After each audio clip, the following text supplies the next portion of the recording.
Good morning, everyone. I'm John Myrie, and welcome to the Wisconsin Northland Outdoors. On this week's show, we have reports and tips from Noah down at Hayward Bait and Bottle, and then we had a very interesting talk with our local Wisconsin DNR fisheries biologist, Max Wolter. Lots to cover on this week's show, all coming up right after these messages. Big news. Hayward Powersports is your new shore station dock system dealer. Some homes have curb appeal, but does your lake home or cabin have shore appeal? Since 1959, Shore Station has crafted docks designed to be your summer fun center. They're constructed with high-quality aluminum and a durable powder coat color finish on their gorgeous harbor gray planking and slate gray sideboards. What's more, their modular design allows for endless configurations. Our Hayward Powersports team can even pair your dock with an industry favorite vertical boat lift from Lakeside Products. Yes, the Shore Station engineers kept it simple with accessories that mount quickly and easily without tools. Sections lock together with a simple spring-loaded pin mechanism, and leg height can be adjusted without tools. Plus, the quick-as-a-click dock accessories range from ladders and bumpers to gear towers, benches, seats, and more. Not only do Shore Station docks look great, their A-frame stance provides superior level of stability and safety. Check out your new Shore Station dealer, Hayward Powersports, today, just 10 minutes east of Hayward on Highway 77. Riding along in my automobile. Bumping into things unexpectedly? Make your first choice for collision repair. Ernie's Auto Body, featuring the most advanced collision repair facility in Northwest Wisconsin. With a state-of-the-art spray bake down draft paint booth for that better-than-new finish, laser technology for precision frame alignment, loaner cars available, computerized estimates, written guarantees, and documented unmatched customer service, the clear choice is Ernie's Auto Body, south of Hayward on Highway 63 and Nursery Road, where quality is no accident. Lynn's Custom Meats and Catering welcomes you to stop by for their great lunch menu. And while you're there, Lynn's also has a great selection of custom-cut meats and sausages, as well as many varieties of snack sticks, jerky, fresh cheese curds, and much more. Lynn's is open Mondays through Fridays from 9 to 5:30 and 9 to 4 on Saturdays. Lynn's Custom Meats and Catering in Hayward. Hi, this is Ann the Tool Girl from M&M Rental. Here at M&M Rental, we have it all for you do-it-yourselfers and contractors. Concrete tools, metal brakes, man lifts, log splitters, skid steers, and everything you'll need for excavating and trenching, plus much more. And for fun on the water, we have jet skis, ski boats, pontoon boats, fishing boats, kayaks too. From lawn care equipment to tools and sporty goods. We have it all and we deliver. Give us a call at 634-3146. M&M Rental, located on Highway B, Hayward. We're recording this week's show down at Hayward Bait and Bottle. I'm talking to Noah, and Noah, definitely, we talked about it last week, but definitely things are getting cooler at night now. Yeah, we were getting some of those lower to mid 40 degree nights where it's really starting to cool some of that water temps down to your lower 70s, and even in some of these lakes, high 60s. You know, the weird thing, we were just talking about that we're still seeing some bugs hatching out there, which is some things, it seems like this is awful late for some of that stuff. Yeah, it is seeming like it's a little late for these bugs to be hatched, but with the recent storms and the barometer changes, they'll continue to hatch. You know, and that affects the fishing too. And let's talk about the fishing a little bit right now. Talk about panfish first. I mean, I've been doing really good on panfish, crappies, and bluegills, and I'm getting good reports everywhere on those. Every report I've got is that the panfish are on fire everywhere. Everywhere, everybody's been catching them good on plastics and minnows. And it depends on the lake you're on. Some of the lakes I'm fishing, 18 to 25 feet is where we're finding them at right now. And of course, if you got a shallower lake, they're going to be a little shallower than that. Yep, depends on your body of water and whether or not it's got a deep basin or what kind of structure they have to relate to on that body of water. You know, as far as bait for them, I mean, there's still people using minnows, but right now I'm still seeing a preference for things like Berkeley Gulf minnows, you know, in the artificial lures more so than the minnows. A lot of those artificial lures can last a real long time on the hook, whereas with some of those minnows, once they die, they seem to not want the dead minnows. Let's talk a little bit about the walleyes. The walleye fishing, you know, that's been a little tougher, but some guys are getting walleyes yet. Yeah, so some guys are starting to get walleyes on plastics like fake worms and grubs and spinner tails. But I think the number one strategy is still a crawler on a harness rig. You know, trolling crankbaits in those windy days seems to be productive too, and get that crankbait down in that zone where they're at.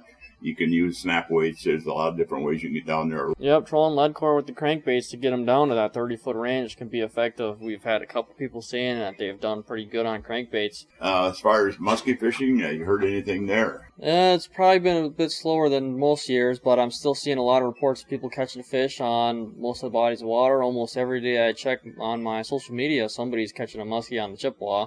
So seems like the fish are still biting, but they're just not in quite as many numbers as they were in past years. Yeah, and this time of the year, a lot of years over the years, I've seen where it's been a real good bite in the evening or even after dark within an hour or two. Yeah, I've seen the pictures, and it looks like it's in low light conditions when the sun is just coming up or when the sun is just going down. Let's talk bass fishing. I know you do a lot of bass fishing, and smallmouth bass, they've been pretty active, seems like, lately, and mostly that deeper pattern again there. Still on those deeper rocks and moving shallower in some of the evenings in low light conditions, but if you put on one of those crawfish imitation baits and drag it along those rocks, they will come get your bait. When do you think they'll start going on the minnow bite? I mean, it's usually somewhere along here they switch for more from them plastics and want live bait, it seems like. Seems like that's later September, early October is when that minnow bite or sucker bite seems to heat up real good for them. And largemouth, you heard much there, seen anything? Largemouth still seem to be out in the weeds. Depending on the lake you're on, it could be anywhere from 8 to 16, 18 foot of water on your weed lines. But as the panfish move in and out of the weeds, they'll follow the panfish around. I know you guys got just about everything that everybody needs for fall fishing here as far as equipment, tackle, and you're still getting stuff in. You're starting to get stuff in for the winter season now, right? Yep, we're starting to get winter season stuff in. We're getting ice jigs. We're starting to see some of that stuff coming in, getting the orders going. But we still got all that stuff for your fall fishing, your muskie fishing. We got plenty of reels, plenty of rods, and tons of baits for the upcoming muskie tournament. And also coming up here real shortly of our fall hunting season. Some of them are already open here. You got crossbows, you got ammunition, you got everything here. Yep, we got ammo, we got crossbows, we got compound bows, we got arrows and broadheads and everything. You come on in and talk to John and he'll get you rigged up. We also do bow repair and string repair and all that kind of stuff, but John will take care of you. Well, thanks, Noah, for taking the time with our listeners here. It's been interesting and informative as usual. Have a great week, guys. Well, folks, we need to take a break right now and hear from some of the fine sponsors that make this show possible every week. When we come back, we've got a very interesting interview with our local DNR fisheries biologist, Max Wolter. So stay tuned. We'll be back right after these messages. Hayward Bait and Bottle is your one-stop for the Hayward area's largest selection of rods, reels, lures, fishing electronics, boating supplies, and they've now expanded their selection of soft plastic bass and walleye baits. No matter what you're fishing for, at Hayward Bait and Bottle you'll find everything you'll need for a successful season, and while you're there, in their bottle shop you'll find a full selection of beer, wine, and liquor too. And also don't forget, now they carry Shoremaster docks, lifts, and accessories at Hayward Bait and Bottle. The Hayward Lakes Visitors and Convention Bureau in Sawyer County, Wisconsin welcomes you to our Northwoods hometown. No matter the season, no matter the activity, you'll always be surrounded by our great outdoors. What more could you ask for in a vacation destination? Woods, waters, world-class events. Contact us for information on lodging, dining, attractions, events, trail conditions, and more. Order your free vacation guide and start planning your getaway today. Visit us at haywardlakes.com or call 1-800-724-2992. Hayward Power Sports actually has Lund fishing boats in stock and available for sale. I know, in today's world, it's unheard of, but we have a limited number of 2022 Lunds, all rigged and ready for the water with Mercury outboards. From the 1650 Rebel to the 1875 Pro V Bass, they'll all go fast. Built by fishermen for fishermen. Lunds feature boating's best warranty with 3 years of bow to stern and lifetime hull coverage. And no boat holds its value better. Get your Lund at Hayward Power Sports, just 10 minutes east of Hayward on Highway 77. Welcome back to another segment of this week's Wisconsin Northland Outdoors, and this part of the show is brought to you by the Hayward Lakes Visitor and Convention Bureau. For more information on vacationing and lodging here in the Hayward Lakes area, check out their website at haywardlakes.com. Well, folks, one of the people we get on here from time to time is our local DNR fisheries biologist, Max Wolter. Had a chance to talk to Max the other day on the phone about our lakes and a lot more. Max, good to have you on the phone here again. Well, it's been a few weeks here since I had you on here, but we got a lot to talk about. A couple of things going on this fall. Yeah, fall's here. Summer's flown by. So I guess it's time to talk fall already. Can't believe it. Well, one of the things I noticed you sent out emails on is you have an ongoing thing with different lakes you pick to do fisheries management programs with or plans, and you're looking at Sand Lake right now, right? Yeah, that's right. So, fish management plans aren't going to be the most exciting thing in the world for everybody, but they are really important. They help us to coordinate regulation changes and stocking and all the things that people do really care a lot about. So it's a nice document to have, and we build in a lot of public input to our plans. We really want those plans to reflect the type of fishery that people have told us they want. And to do that, we have to go out and ask them questions. What do you like to fish for? What do you want to eat? What do you prefer to do, catch and release? All those types of preference type things that, it's not my decision. It's up to the anglers to say what they want out of the fishery when it comes to those types of things. So that's what we're doing right now with Sand Lake. We did it recently with Spider Lake within the last year.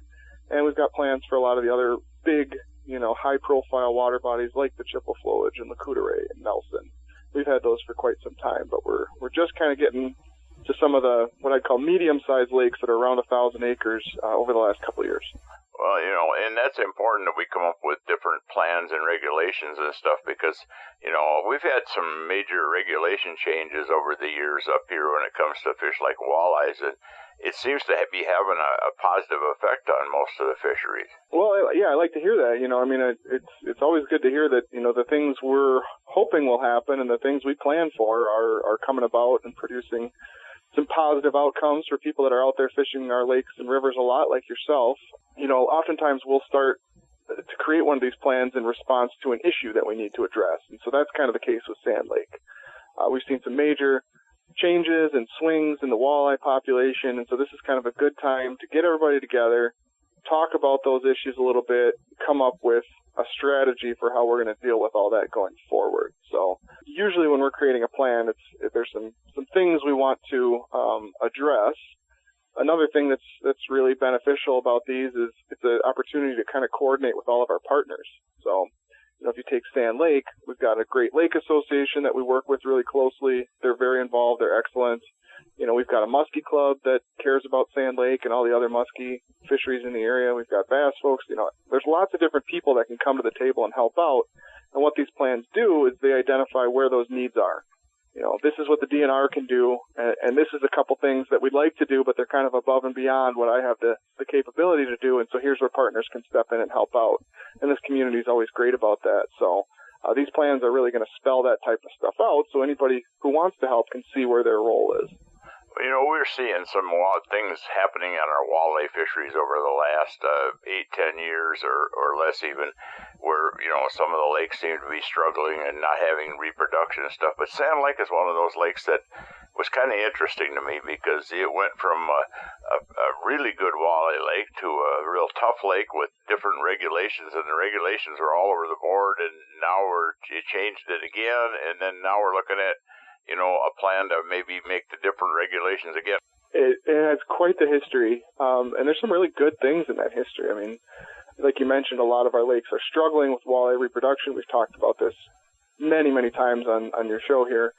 Sand is one of the true success stories where we saw that reproduction slowing down, going away, and took some actions in coordination with the LCO tribe, and it turned around and it became one of the best walleye fisheries in northwest Wisconsin for sure.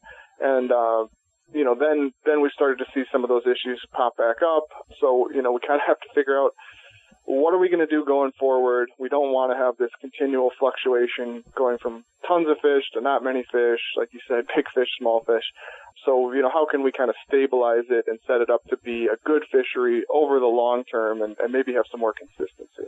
Well, there's probably a lot of different things involved in that, but the one thing I want to address here to talk about is, given the fact that your walleye population density per acre is never really that high on any lake, how much of that variation is due to angler harvest and just fish being taken out of the lake, you think? Oh, I mean, that's obviously a contributing factor. And, a lot of the declines in adult abundance happened when we loosened up the angling regulations, and certainly there was more harvest after that happened. So that's a big piece of the puzzle is finding a happy medium where some harvest is happening, but it's not beyond what the fishery can support, and then maintaining an abundance where people are actually catching fish. And it's such a tight wire act with walleye, and it's really kind of unique to that species. Nobody's harvesting many muskies, even pike. There aren't that many people harvesting them. We wish people would harvest some more.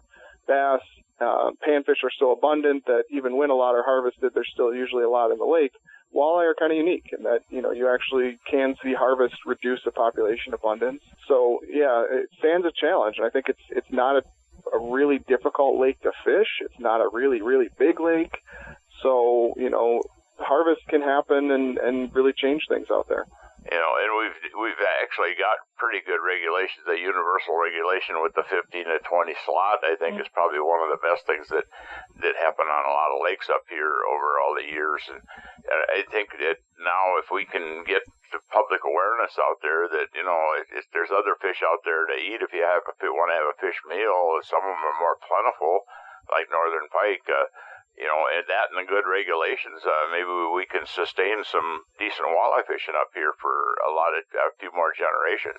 Yeah, I think that's certainly part of the picture is, combining regulations and having a happy medium, providing some of those other opportunities for people, whether that's harvest of other species or just other stuff to, spend your time fishing for and catching, even if you're not going to keep them. We've got great smallmouth fisheries, for example, often in the same lakes that we have good walleye fisheries. So, we always want to provide that diversity of angling experiences in our area. I think it buffers us against, if walleye are having a tough spell and we're seeing lower reproduction kind of across the board, it's not like there's nothing to fish for in these lakes other than walleye. We've got great smallmouth, we've got muskie, we've got panfish, we've got, we have trout fisheries. People can start targeting sturgeon in some places. So there's a lot going on, and we like that diversity. I think the Hayward area probably has the best diversity of fishing opportunities really anywhere in the state when it comes to both lakes, rivers, warm water, cold water. So, yeah, that's definitely part of kind of our larger management strategy, but we still, of course, want to maximize the potential of every individual lake and river, too. Well, in mentioning walleyes, too, I mean, it all depends on, there's no cold hard facts on this, but I've actually even seen something where there was a biologist or a scientist not that long ago was predicting that within the next few decades, we would be very difficult to maintain any kind of walleye fishery in any of the northern climates we've got now, with the exception of going clear to Canada, just because of climatic change and stuff. Whether that's true or not, I don't know, but it goes down to where they go back again. If you enjoy fishing, look at more than one species of fish. Yeah, no, I mean, there's a lot of really good work that's been done on that topic, and I think it's a pretty safe conclusion that there are going to be less walleye and in less places within our lifetimes, most likely. I mean, we've already started to see those changes happen over the last 10 and 20 years. So that's going to be, a huge management challenge for us. There's still going to be a species that a lot of people want to catch. There's still going to be great technology helping people catch them, but there's going to be less of them out there. So how do we manage that harvest? How do we manage for long-term resiliency of walleye in the places that will still support them? Scarcity is a challenge. It's a lot easier problem to have too many of something. Yeah. We know how to deal with that, but when you have too few of something to go around, that's very difficult. Question for you on that. We talk about we're struggling to have natural reproduction on the walleyes up here in a lot of lakes, whether it's northern Minnesota or Michigan or Wisconsin here. But how about these walleye fisheries that are places like northern Arkansas, where they've got some of the lakes down there that have pretty good walleye fishery? Is that strictly a stocked fishery? There's no reproduction, or how do they create that? Not knowing exactly what fishery you're talking about in Arkansas, I can't say for sure, but most of my experience working in other states like Illinois or whatever, reservoir populations are generally going to be stocked, walleye, sauger, maybe some reproduction happening in rivers. At those latitudes, rivers are just kind of by their nature cooler. They have flowing water. They might have better spawning substrate. So they're a little bit more resilient. And that's a pattern we expect to see in Wisconsin, too.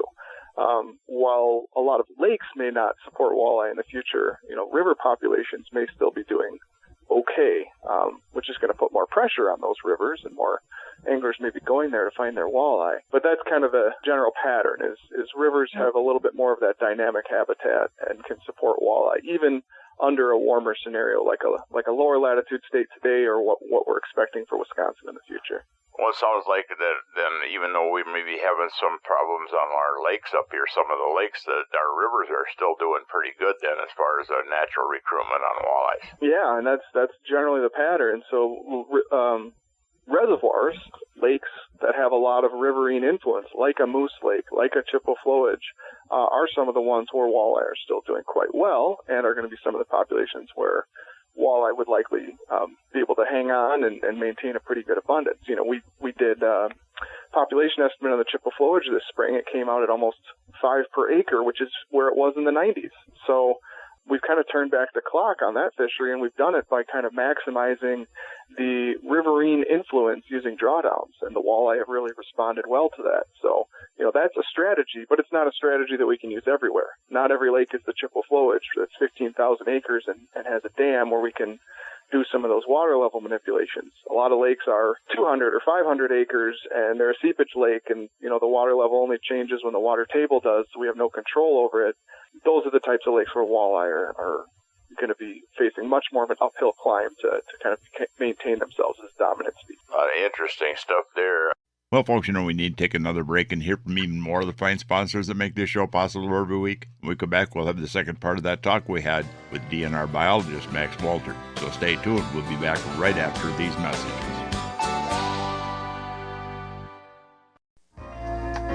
Are you in need of marine service? If so, call Earls Marine, located on County K between the Big Lakes. Earls Marine is a local Johnson Evinrude authorized sales and service representative. Need a boat lift? Earls Marine handles shore station. Need a boat or a pontoon for a few days? Just call for rental information. Since 1966, Earls Marine has provided outstanding marine service to this area.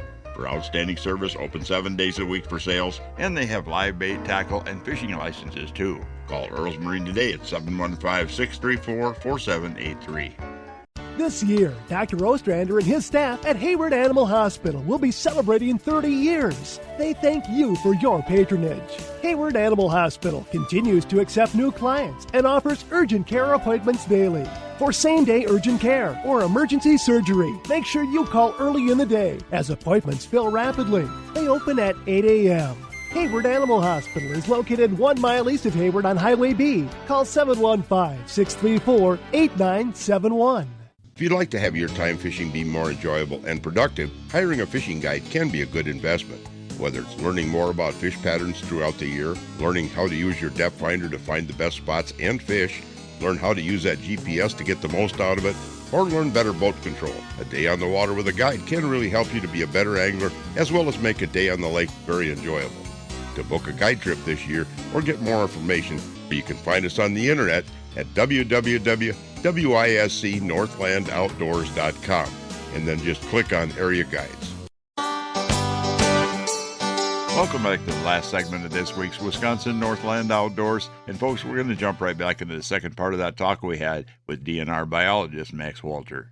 One thing I want to talk about, too, is that this summer, this has been a different year this year.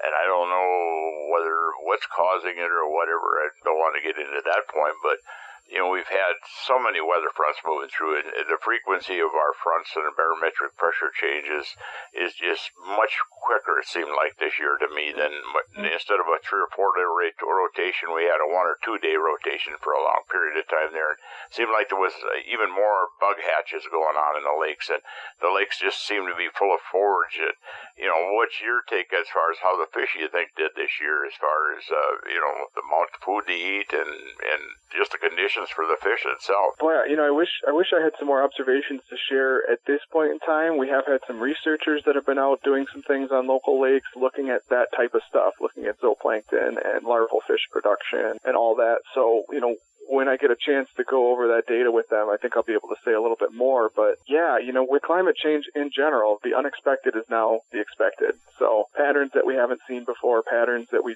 you know, aren't as predictable as in the past, kind of these extreme dries, extreme wets. This is what we should expect now. And it's going to be a challenge for anglers that, you know, have gotten used to patterning things a certain way. It's a challenge for fish biologists that have to respond to all these new things that we're seeing that we haven't had before, big flood events and whatever. So yeah, it's a reason I talk about this topic a lot, even if it's not something everybody wants to hear about a lot. The environment that these fish live in is intensely affected by these climatic factors, temperature, rainfall, barometric pressure potentially. So it's something that, we have to pay a lot of attention to if we want to understand these fisheries and manage them so that, we can have good populations that are out there for people.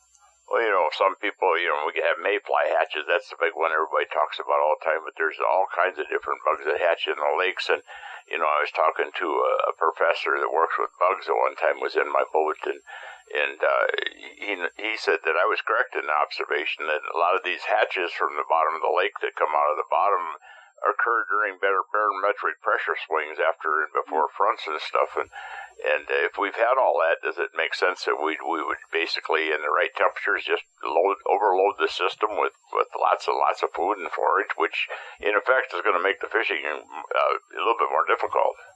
Yeah, right. And the flip side of that is it may be a great year for growing fish. They may have a lot of food available and good survival and good growth and things like that. I guess the one piece of insight that I have from this spring is we were fyke netting in a number of lakes throughout the area, but one that really stood out was LCO. And when we pull our nets up, they're kind of sitting on the bottom of the lake bed, and the nets were just crawling with mayfly larvae. And so, we all commented like, wow, there's going to be a big hatch this year.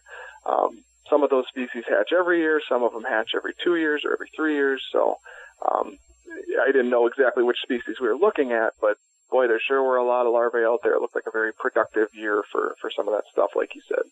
Well, as we're recording this here going into September, it was just this last few days, a few days ago, I had a dragonfly, and there's different species of dragonflies, I believe, too, but I had one land on my arm in the boat, and I don't even remember seeing dragonflies hatching, in almost the end of August. Yeah, that is interesting. I think usually those hatches would happen earlier in the summer so that those adults can feed for a little while and then lay more eggs, and either the eggs or the larvae will stay in the lake over winter, and then the cycle will continue into the next year. That's kind of one of the interesting things about many of these aquatic bugs is their adult life cycle is really short. They're not out, obviously they're not flying around out here in December, and they don't migrate anywhere. So really they have that summer period to kind of be in that adult stage, reproduce, and create the next generation that may have to wait under the ice for its chance to kind of come out and do the same. So it's a whole fascinating world out there related to aquatic invertebrates. Yeah, it all comes back to the fishermen, too, because we talk about the dog days of summer, but it's no coincidence that the best fishing is usually during the times of the year when the forage base is going to be at the lowest in the lake, which would be spring and fall and even winter. And once you get into a load of lots of things to eat out there, the fish get a lot harder to catch, it seems like. Yes, yeah, and I've written about this a couple times because there's so much truth to that. Whether it's aquatic invertebrates, which are very abundant in the summer months, the late summer months in particular, or young fish of many different species. I mean, there's clouds of little perch out there at this time of the year. There's clouds of little bluegill, minnows, whatever. So their fish have a lot of other things that they can be eating that aren't your bait, and that can be a big challenge. But then starting around now, and certainly through the next few months, those young fish will become less common. The bugs will become a little more dormant, and so that's why fishing could sometimes pick up in the fall. And then early spring, of course, a lot of things just haven't gotten going yet, but the adult fish are there and they're hungry, so that's why fishing is generally very good in May and even into early June. Max, a lot of real interesting information there, as usual, from you. And I know you're going to have some stuff to talk about once you get going and get your fall surveys out there and stuff you're going to be doing too, right? Yeah, absolutely. We're on the cusp of a bunch more fall surveys, learning a lot more about what's going on in our lakes, so I'll be happy to report back on that. Well, Max, thank you and appreciate it having you on here. Yeah, thank you for having me, John. Well, folks, we're about out of time for this week's show. I'd like to remind everyone out there that if you miss a show, go to our website at WNOradio.net. From there, you can link to our podcast site, and the show is also on Spotify and Google Podcasts every week. And also, if you're looking for information on vacationing and lodging here in the Hayward Lakes area, check out the Hayward Lakes Visitor and Convention Bureau website at haywardlakes.com. Thanks for listening, folks. We're out of time, and we'll be back again next week with another interesting show for you. Listen with me, I'm gonna take you there to our Wisconsin outdoors, our Wisconsin outdoors. This program has been produced and hosted entirely by Wisconsin Northland Outdoor Communications. Any and all views expressed are not necessarily those of the station.